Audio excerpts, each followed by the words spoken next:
بالقاسم محمد اللهم صل على محمد وآل محمد وعجل وعلى آله الطيبين الطاهرين المعصومين ولعنة الله على أعدائهم ملعونين أجمعين رب اشرح لي صدري ويسر لي أمري واحلل عقدة من لساني يفقهوا قولي صلوات اللهم صل على محمد وآل محمد وعجل دعا ہے مالک آپ کا صف عزا بچھایا اپنی بارگاہ میں منظور فرمائے الہی آمین جناب سیدہ کی محبت میں آپ لوگوں نے جو اہتمام کیا ہے مالک اس کو اپنی عبادت میں شمار فرمائے الہی آمین علم و فیض کی نگری میں جس مقصد کے لیے آئے ہو مولا آپ کو اپنے نیک مقصد میں کامیابی کامرانی عطا فرمائے الہی آمین اللہ کے نبی رحمت للعالمین ہیں اور یہ اتنا بڑا درجہ ہے کہ جس سے اور کوئی بڑا درجہ نہیں ہے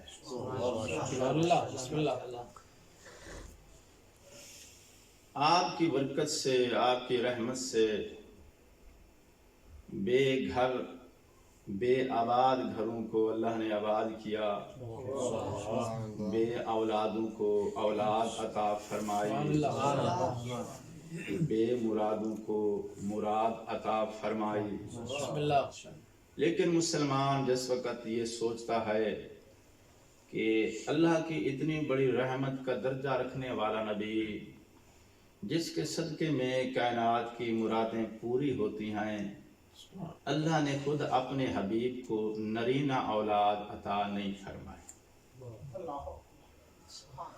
جب مسلمان یہ بات سوچتا ہے تو یقیناً تھوڑی گھبراہٹ پریشانی محسوس ہوتی ہے کہ نرینہ اولاد بہت بڑا ایک میوہ ہے والدین کے لیے لیکن اللہ نے ہمارے نبی کو اپنے حبیب کو نرینہ اولاد عطا نہیں فرمائی اللہ کے ہر کام کے اندر ایک فلسفہ ہے ایک حکمت ہے ایک راز ہے جب تک یہ راز سمجھ نہ آئے انسان پریشان رہتا ہے میں چاہتا ہوں کہ اس راز کو بیان کروں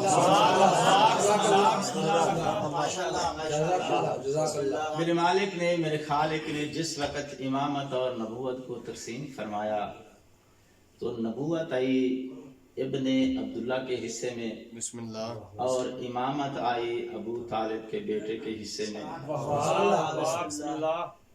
اور زمانے کا دستور یہ ہے کہ بیٹا باپ کا وارث ہوتا ہے بیٹا باپ کا جانشین ہوتا ہے یہ زمانے کی سوچ ہے یہ ہمارے معاشرے کا ایک حصہ ہے ہمارے معاشرے کا نظام ہے کہ بیٹے کو ہی باپ کا جانشین سمجھا جاتا ہے لیکن اللہ یہ جانتا تھا کہ میرے حبیب کا جانشین علی ہے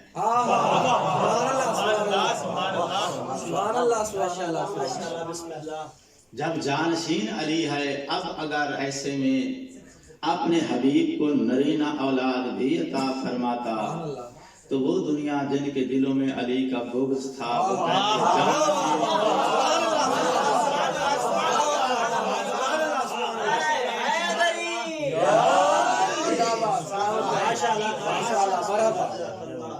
دنیا کو تاکہ یہ شک اور شبہ بھی نہ ہو علی کی امامت اور علی کی خلافت کے متعلق اللہ نے علی کی امامت کے تمام راستوں کو روز روشن کی طرح واضح کیا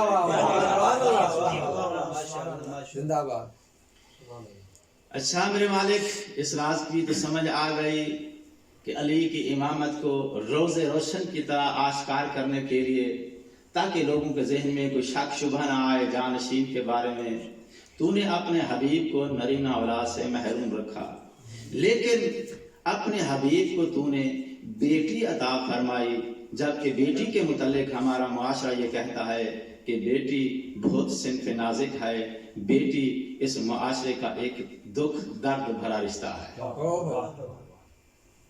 تم نے اپنے حبیب کو بیٹی کے رشتے سے نوازا، جبکہ معاشرے میں بیٹی کو بوجھ سمجھا جاتا ہے، بیٹی کو ایک دکھ سمجھا جاتا ہے، معاشرہ بیٹی کے دکھ درد کا باعث سمجھتا ہے۔ تو نے اپنے حبیب کو بیٹی کے رشتے سے نوازا، جبکہ معاشرے کے اندر بیٹی پریشان ہے، بیٹی دکھ اور درد میں گھری ہوئی ہے، گھبرا تو نہیں ہے۔ پر محمد و آل محمد بلند ترین صلوات۔ صلی علی محمد و آل محمد جو میں عرض کر چکا ہوں، مالک کے ہر کام کے پیچھے ایک راز ہوتا ہے، ایک حکمت ہوتی ہے۔ دیکھیے اللہ کے نبی جناب محمد ابن عبداللہ صلوات اللہ وسلام اللہ علیہ سید الانبیاء ہیں، آخری نبی ہیں۔ آپ کے بعد نہ پھر کوئی اور نبی آئے گا، نہ آپ کے بعد کوئی دوسری شریعت آئے گی، نہ آپ کے بعد کوئی دوسری کتاب اور نظام آئے گا۔ جب آخری نبی آئے اور نبیوں کا سردار نبی ہے، جس کی شریعت اتم اور اکمل شریعت ہے، جس کی شریعت میں، جس کی سیرت میں ہدایت کمپلیٹلی موجود ہے، تو نظام شریعت اور نظام ہدایت کو پورا کرنے کے کچھ اسباب ہیں، کچھ راستے ہیں۔ ہدایت دو طریقوں سے کی جاتی ہے، بالکلام اور بالعمل۔ کلام کے ساتھ نصیحت کرو، ہدایت کرو، یہ بھی ایک ہدایت کا طریقہ ہے۔ اور ہدایت کا دوسرا راستہ ہے، دوسرا طریقہ ہے کردار۔ اور کردار بات سے، کلام سے زیادہ مشکل ہوتا ہے۔ انسان جب کسی دوسرے انسان کے لیے آئیڈیل بنتا ہے تو وہ باتوں سے نہیں، کردار سے بنتا ہے۔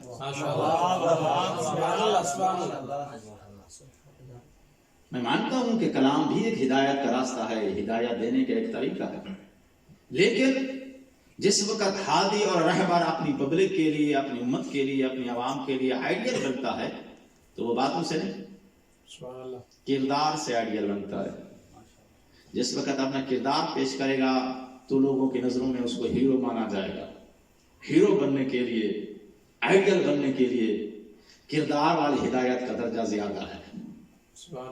اور امت کے اندر دو قسم کے لوگ ہیں، کچھ مرد ہیں، کچھ خواتین ہیں۔ ہدایت کے طریقے دو ہیں۔ اللہ کا نبی مردوں کو کلام سے ہدایت بھی دے سکتا ہے، اور کلام سے ہدایت دینے کے لیے ایک ہیرو، ایک آئیڈیل ہیرو بن سکتا ہے، اور عمل اور کردار کے ذریعے بھی ایک آئیڈیل ہادی بن سکتا ہے۔ اور خواتین کو کلام کے ساتھ تو ہدایت دے سکتا ہے۔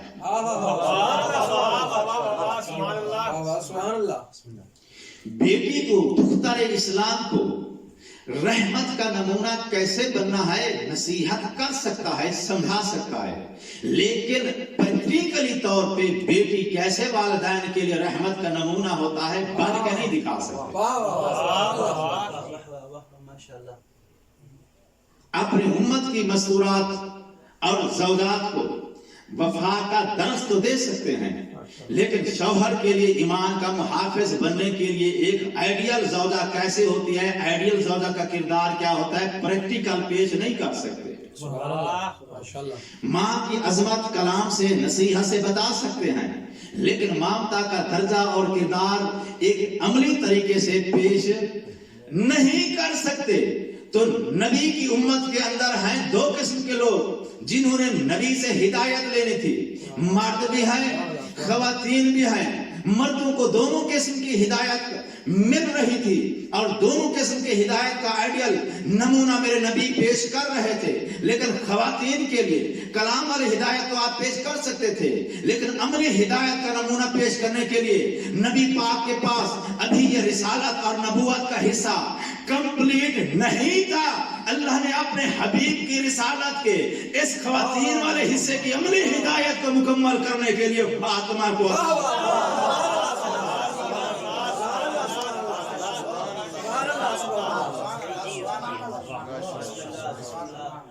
اور میرے نبی نے پھر اس لیے مہر تصدیق سخت فرمائی ہے، فرمایا الفاطمہ تو بضعۃ منی، فاطمہ میرا جز ہے، میرا حصہ ہے۔ وہ اس لیے فرمایا تھا کہ فاطمہ آئے گی تو فاطمہ کے وجود سے میری رسالت کے جو ہدایت کے نمونے ہیں وہ فاطمہ کی بدولت کمپلیٹ ہوں گے۔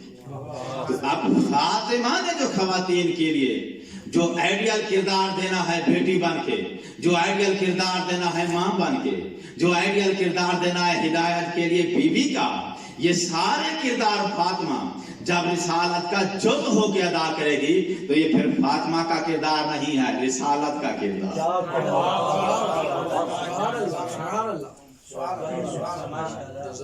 یہ عظمت ہے میری آزادی کی۔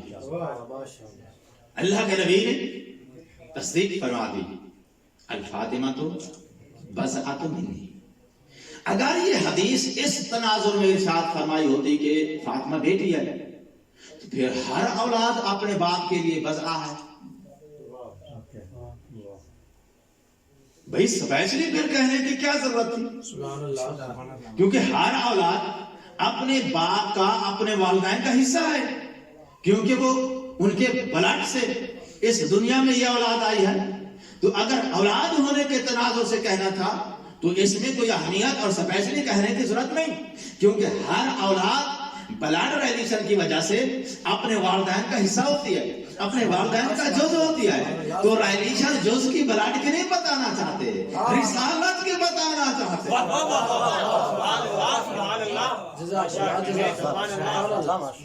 فاطمہ جزو رسالت ہے۔ علیکم السلام۔ تو بضعۃ منی کا ترجمہ پھر کیا ہوا؟ فاطمہ رسالت کا جز ہے اور میرے نبی کل رسالت ہے۔ ماشاءاللہ، سبحان اللہ۔ ذرا صلوات کا سہارا دینا مل کے۔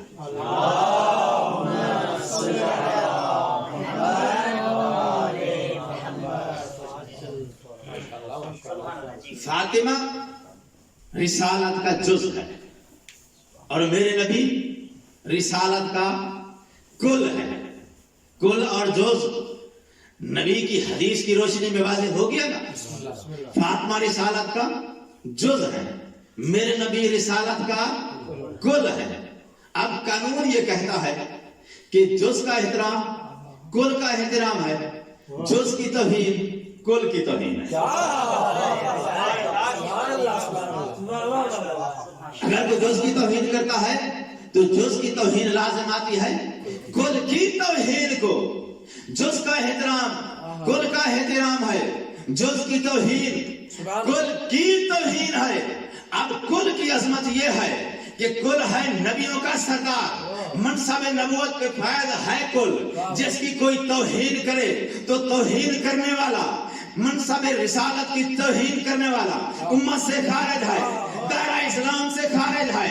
کل کی توہین سے توہین کرنے والا دائرہ اسلام سے خارج ہو جاتا ہے۔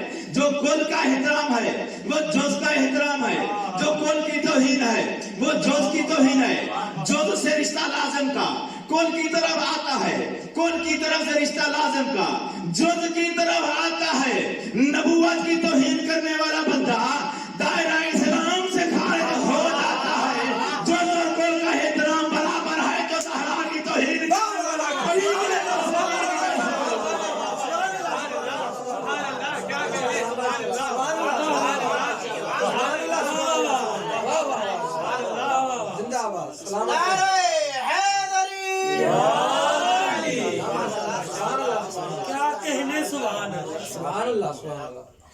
جس کا نبوت پہ ایمان ہے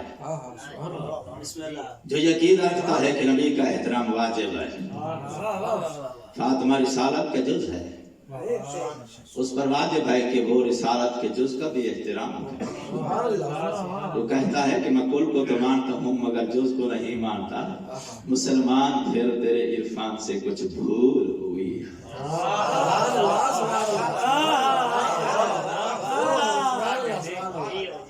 اچھا اجازت دیں تو ایک جملہ اور،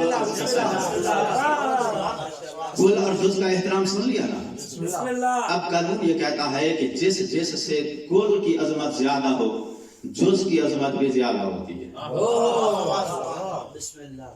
ٹھیک ہے بھئی، جس سے کل افضل ہے تو کل کے اندر جز ہے یا نہیں ہے؟ جب کل کسی سے افضل ہوتا ہے تو جز نکال کے ہوتا ہے یا جز سمیت ہوتا ہے؟ جز سمیت ہوتا ہے۔ تو اب یہ قانون طے ہو گیا، جس سے کل کی عظمت زیادہ ہے اس سے جز کی عظمت بھی زیادہ ہے۔ اب آؤ قرآن میرے سامنے رکھو، قرآن میں فیصلہ دے دیا ہے سید الانبیاء ہے میرا نبی، آدم سے لے کر عیسیٰ تک ہر نبی سے میرے نبی کی عظمت زیادہ ہے، تو پھر ماننا پڑے گا جس سے نبی کی عظمت زیادہ ہے، آدم سے لے کر عیسیٰ تک زہرا کی عظمت زیادہ ہے۔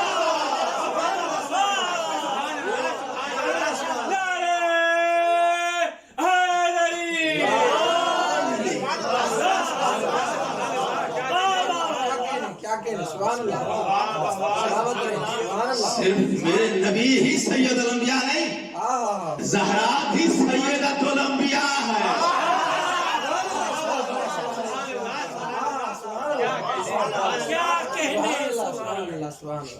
آدم سے لے کر عیسیٰ تک جیسے میرے نبی افضل ہیں، اسی طرح آدم سے لے کر عیسیٰ تک پاک بطول بھی افضل ہے۔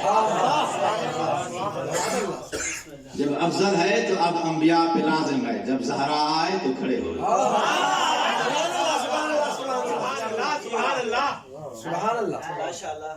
کیونکہ زہرا سارے انبیاء سے افضل ہے، اس لیے کہ جز میں رسالت ہے، اور جس رسالت کا جز ہے فاطمہ، وہ رسالت تمام انبیاء سے افضل ہے۔ کل افضل ہو تو جز بھی افضل ہوتا ہے۔ اب چونکہ یہ علماء کا مجمع ہے تو بات مجھے بہت سوچ سمجھ کے دھیان کے ساتھ کرنا پڑ رہی ہے، تو ہو سکتا ہے آپ کے ذہن میں یہ خیال آ جائے کہ جو دلیل آپ نے دی ہے کہ بھئی نبی کل ہیں اور جناب زہرا رسالت کا جز ہے، اور کل جس سے افضل ہوتا ہے کل کے اندر جز بھی ہوتا ہے، تو جس سے کل افضل ہے اس سے جز بھی افضل ہے۔ جس دلیل کی بنیاد پہ زہرا تمام انبیاء سے افضل ہے تو اس دلیل کی بنا پہ پھر لازم یہ آتا ہے کہ اللہ کے نبی جب علی سے افضل ہے، اللہ کے نبی علی سے افضل ہے یا مفضول ہے؟ افضل ہے۔ فاطمہ رسالت کا جز ہے، کل جب کسی شے سے افضل ہوتا ہے تو جز سمایت افضل ہوتا ہے، جز نکال کے افضل ہوتا ہے یا سمایت ہوتا ہے؟ سمایت ہوتا ہے۔ تو اس دلیل کی بنیاد پہ جب رسول علی سے افضل ہیں، رسالت کا جز ہے فاطمہ، تو اس دلیل کی بنیاد پہ پھر نتیجہ یہ نکلتا ہے کہ فاطمہ بھی علی سے افضل ہے۔ گھبرا تو نہیں کہتے؟ یہ اس دلیل کا یہی نتیجہ نکلتا ہے نا۔ تو جس دلیل کی بنیاد پہ تم نے یہ دعویٰ کیا ہے کہ فاطمہ عیسیٰ سے لے کے آدم تک تمام انبیاء سے افضل ہیں، اس دلیل کا نتیجہ یہ نکلتا ہے کہ جیسے اللہ کے رسول انبیاء سے افضل ہیں اسی طرح اللہ کے نبی علی سے بھی افضل ہے۔ تو جس سے علی جس سے نبی افضل اس سے فاطمہ بھی افضل۔ اب علی سے نبی افضل ہیں، رسالت تو جز فاطمہ، تو پھر فاطمہ بھی علی سے افضل ہو گئی نا۔ دلیل کا نتیجہ یہی نکلتا ہے۔ اور قسم سے سن لو، نجف کی نگری میں سن لو نجفی کا جملہ، جو دلیل سے تم نے سمجھا ہے بالکل بات ایسے ہی ہے۔ دلیل کے اس نتیجے کے مطابق بالکل نتیجہ یہی نکلتا ہے، فاطمہ بھی اس دلیل کی روشنی میں علی سے افضل تھی۔ اگر علی نفس رسول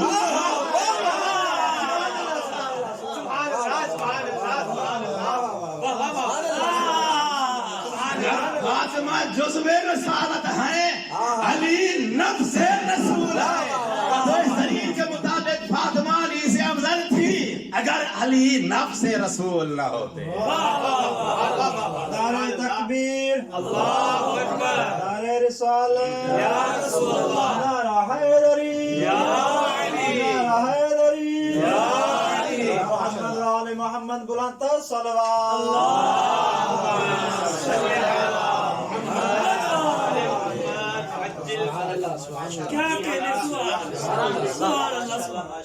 جس سے میرے نبی افضل ہیں اس سے بطول افضل ہے، لیکن جز اپنے کل سے افضل نہیں ہوتا۔ فاطمہ جس رسالت کی جز ہے، علی نفس سے رسول ہے۔ 4 مستورات ہیں اللہ نے جن کو سیدۃ نساء العالمین قرار دیا ہے۔ ایسے ہے نا، یہ روایت ہے۔ اب ان 4 مستورات میں ایک بی بی مریم بھی ہے۔ ہمارا عقیدہ یہ ہے کہ 4 مستورات ساری کائنات کی خواتین سے افضل ہیں، پھر ان 4 میں جناب زہرا ان 4 سے بھی افضل ہے۔ یہ ہمارا عقیدہ ہے۔ لیکن اس دنیا میں اس وقت بی بی مریم کے ماننے والے بھی اس دھرتی پہ موجود ہیں۔ ان کا یہ عقیدہ ہے کہ ساری کائنات کی خواتین سے بی بی مریم افضل ہے۔ بسم اللہ، ٹھیک ہے۔ بسم اللہ۔ اور اب مناظرے کا قانون یہ ہوتا ہے کہ آپ نے جو دعویٰ کیا ہے اس کی دلیل مخالف کی کتاب سے دو۔ مناظرے میں آپ اپنے مکتب کی کتاب سے دلیل نہیں دے سکتے، کیونکہ اگر اپنی کتاب سے آپ دلیل دیں گے تو پھر مدعی بھی خود، گواہ بھی خود، کیونکہ کتاب آپ کے اپنے مکتب کی ہے نا، تو وہ آپ کی ہی گواہی دے گی، تو مدعی بھی خود، گواہ بھی خود، ایسا نہیں ہو سکتا۔ لہذا قانون کیا ہے؟ دلیل تم نے مخالف کی کتاب سے دے دی۔ تو جو بی بی مریم کے ماننے والے ہیں وہ کہتے ہیں کہ ہمارے پاس دلیل ہے اور تمہاری کتاب سے دیتے ہیں۔ قرآن کے اندر لکھا ہوا ہے، یا مریم ان اللہ اصطفاک و طہرک و اصطفاک علی نساء العالمین۔ تمہارے قرآن کے اندر مریم کی طہارت، مریم کی عصمت کی دلیل موجود ہے، اور تمہارے قرآن کے اندر دلیل موجود ہے، اللہ نے کہا ہے کہ نساء العالمین کے اوپر ہم نے تجھے چن لیا ہے۔ تو اللہ نے جب کائنات کی تمام مستورات کے اوپر مریم کو چن لیا ہے تو قرآن کی اس آیت کے مطابق بی بی مریم کائنات کی تمام مستورات سے افضل ہیں۔ جب افضل ہیں تو پھر تم نے یہ کہاں سے یہ نتیجہ اخذ کیا؟ تمہارے پاس کیا دلیل ہے کہ بی بی مریم سے بھی بطول کی عظمت زیادہ ہے؟ اب علمی قوانین کے مطابق دلیل ہمیں ان کی کتاب سے دینی ہوگی۔ میں نے کہا بھائی دیکھیں، ہمارا مذہب موجود ہے، ہمارے مذہب کی کتاب موجود ہے، اس لیے تم نے ہمارے مذہب کی کتاب سے دلیل دے دی، ہم تمہارے مذہب سے دلیل دیتے اگر تمہارے مذہب کی کتاب ہوتی۔ تمہارے پاس جو تورات ہے یہ اصلی نہیں ہے، یہ ہے ترجمہ، اور ترجمہ ہوتا ہے مولویوں کا کیا ہوا۔ ترجمہ اور اصل میں فرق ہے، ترجمے کو آپ قرآن نہیں کہہ سکتے۔ جو تمہارے پاس بائبل ہے یہ انجیل نہیں ہے، انجیل صحیفہ آسمانی ہے، بائبل اس کا ترجمہ ہے۔ تمہارے پاس کتاب اصلی شکل میں ہوتی تو میں انجیل کی آیت سے، جس طرح تو نے قرآن کی آیت پڑھ کے سنائی ہے، میں انجیل کی آیت سے دکھلاتا کہ بطول کی عظمت مریم سے کیسے زیادہ ہے۔ لیکن آج بھی، اب بھی تیرے اور میرے درمیان ایک مشترکہ دلیل موجود ہے، جس دلیل کی بنیاد پر ہم ثابت کریں گے کہ بطول مریم سے بھی افضل ہے۔ بیت الباء کا مجمع ہے تو چاہتا ہوں کہ کچھ علمی باتیں ہو جائیں۔ اس نے کہا بھائی وہ کون سی دلیل ہے جو تیرے اور میرے مکتب کے درمیان مشترک ہے؟ میں نے کہا مجھے یہ بتاؤ، عقل کو مانتے ہو یا عقل کے منکر ہو؟ یہ عقل کا کون منکر ہو سکتا ہے؟ پوری دنیا عقل کی قائل ہے، عقل کو مانتی ہے، عقل ایک ایسی شے ہے جس کا کوئی منکر نہیں ہو سکتا۔ میں نے کہا اگر تو عقل پر ایمان رکھتا ہے، عقل کا منکر نہیں ہے، تو پھر سن، 4 مستورات ہیں اللہ نے جن کو کائنات پر فوقیت دی ہے، جو پوری کائنات کی مستورات کی سیدہ ہیں، جو پوری کائنات کی مستورات سے افضل ہیں، اور ہدایت کے لیے توجہ ذرا فرمائیے گا تو میں کچھ عرض کر سکوں گا۔ ہدایت کے لیے مستورات کے مرکزی رشتے ہیں 3، پہلے بیوی ہے، پھر ماں ہے، پھر بیٹی ہے۔ رشتوں کا آغاز ماں سے نہیں بیوی سے ہوا۔ پہلا رشتہ عورت کا زوجہ کا ہے، دوسرا رشتہ ماں کا ہے، تیسرا رشتہ بیٹی کا ہے۔ مرکزی رشتے خاتون کے یہی 3 ہیں۔ اب جب 3 رشتے مرکزی ہیں تو اب وہ خاتون سب سے افضل ہوگی جو ان تینوں رشتوں کے لیے ایک ہدایت کا آئیڈیل نمونہ ہوگی۔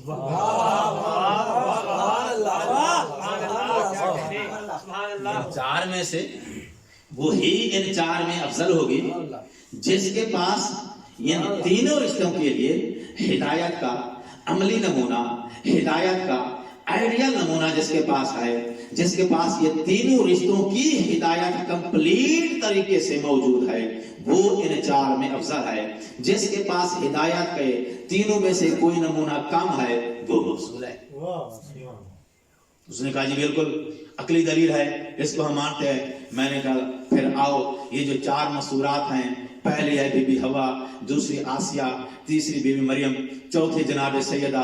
اب آؤ ان کے بارے میں تاریخ یہ کہتی ہے کہ بی بی حوا ماں تھی، زوجہ تھی، مگر بیٹی نہ تھی۔ وفا کا آئیڈیل کردار دے سکتی ہے، ماں کی ممتا کا کردار دے سکتی ہے، مگر بیٹی کیسے والدین کے لیے رحمت ہوتی ہے؟ وہ بیٹی کے رشتے سے منسلک ہی نہیں ہے، اس رشتے پر فیض نہیں ہے۔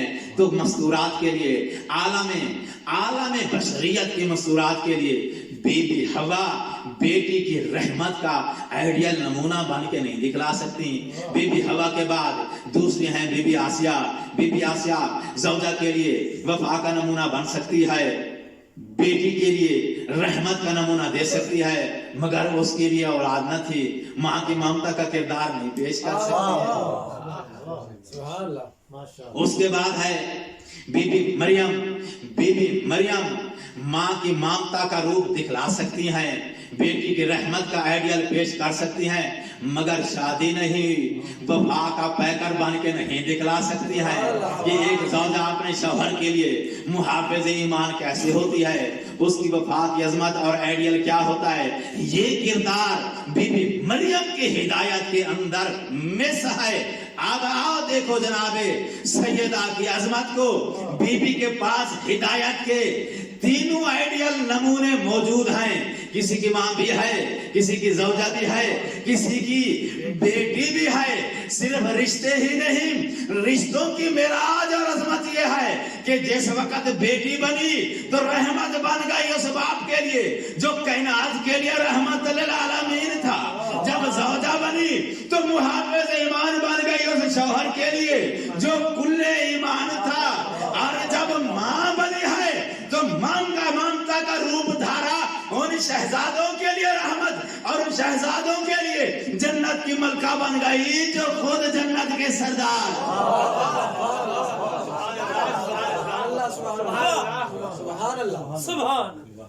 جناب سیدہ کے پاس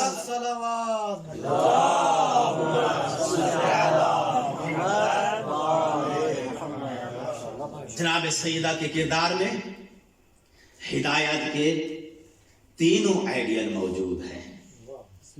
دختران اسلام میں اب کوئی خاتون یہ نہیں کہہ سکتی کہ مجھے آئیڈیل کردار جس کی میں ہدایت پاؤں وہ جناب زہرا میں نہیں ہے، کوئی ایسا دعویٰ نہیں کر سکتا۔ جناب سیدہ کی سیرت کے اندر بیٹی کے لیے رحمت کا نمونہ موجود، ماں کے لیے ممتا کا آئیڈیل کردار موجود، زوجہ کے لیے وفا کا نمونہ موجود ہے۔ تینوں کردار مکمل ہے بطول کی سیرت کے اندر۔ جب تینوں کردار موجود ہیں، اگر کوئی ایک کردار کم ہوتا رسالت میں نقص رہ جاتا۔ چونکہ فاطمہ، میں اپنے موضوع سے دور نہیں گیا ہوں، کیونکہ فاطمہ رسالت کا جز ہے، اور اللہ نے